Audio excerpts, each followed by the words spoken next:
A light day on the earnings front. We have two major companies, TVS Motors and Lupin. First, let's go across to Karanya Rao on TVS Motors. Karanya, washout quarter for most of the sectors, autos specifically. What can we expect for this two-wheeler?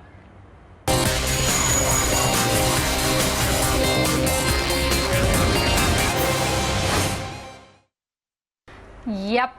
In fact, if you look at the entire Motown, I think is all set to face a very challenging quarter, and TVS is no different from its other OE players. If you look at the sales, it's likely to degrow 24%. Do remember that overall the volumes took a hit of 30% in the quarter gone by, so that's likely to reflect in the top line as well. Profits seem to be declining close to 48%. Our poll is indicating to a figure of 70 crore rupees. We expect a margin contraction not only on a sequential basis but a slight contraction on a year-on-year basis as well. Operating leverage, or rather operating deleverage, is something that's likely to dent the margins on a sequential basis. Do remember, last quarter they had done a decent job on the margin performance, but yes, that has been a bit of a concern for the analyst community as well, how the margin trajectory has been shaping up for TVS Motors for many quarters now. 6.9% is what our poll is indicating. Margin headwinds, lower volumes, lack of profit margin on BS6 price hikes, and what is likely to offset that pressure and the impact of these headwinds is a higher realization that's expected on exports given the weakness in the Indian rupee. Key monitorables will be their operation levels, their utilization levels at this point in time, COVID impact on the export market, commentary on the disruption that they've seen in the supply chain management, and lastly, commentary on their margins will also be important to watch out for if they give, because like I just said, market and the street overall is not very is a tad bit concerned about how their margins have been shaping up.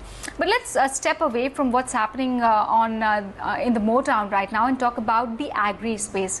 After continued devastation from COVID-19, then there was Cyclone Amphan, and now vicious swarms of the desert locusts are sweeping over northwest India. How perilous can they be?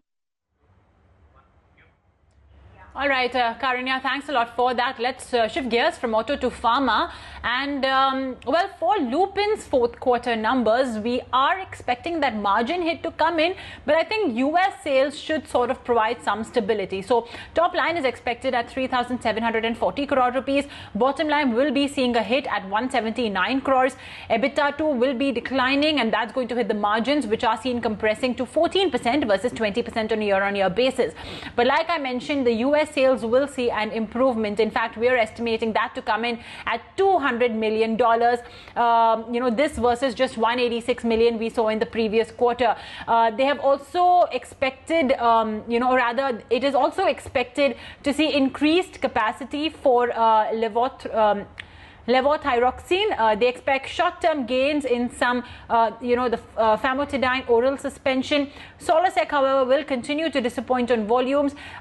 We would want to watch out for an update on the remediation measures which are underway at sites that do have a US FDA issue, and apart from that, an update on the marketing efforts for Solosec. These, I think, are some of the key monitorables that we'd like to watch out for when Lupin delivers its fourth quarter numbers.